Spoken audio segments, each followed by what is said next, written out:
Good morning guys, তোমরা সবাই জানো কিছুদিন আগে ছিল ক্রিসমাস। আর ক্রিসমাসের দিন সকাল সকাল উঠে আমি চলে গেছিলাম মাসির বাড়িতে। আর আমার সাথে ছিল আমার দুই বোন।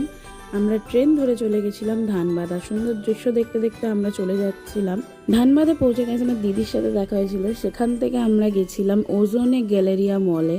গাইস, ক্রিসমাসের জন্য জাস্ট অ্যামেজিং ভাবে সাজিয়েছিল। আর আমরা সেখানেই কিছু টাইম কাটিয়ে দেন সেখান থেকে আমরা একটা খুবই ব্যাড এক্সপিরিয়েন্স নিয়ে বাড়ি ফিরেছিলাম। তো আর গাইস, এটা ছিল এইটা হরর হাউস। জাস্ট মোস্ট ফালতু এক্সপিরিয়েন্স। আমি আমার জীবনে হয়তো নেক্সট টাইম আর কোনোদিন যাব না, এতটাই বাজে এক্সপিরিয়েন্স হয়েছিল আমাদের। সেখান থেকে বেরিয়ে আমরা মোমো আর কেক খেয়ে আমাদের দিনটা শেষ করি। দেন আমরা গ্রামের সুন্দর দৃশ্য দেখতে দেখতে বাড়ি ফিরি, মাসির বাড়ি।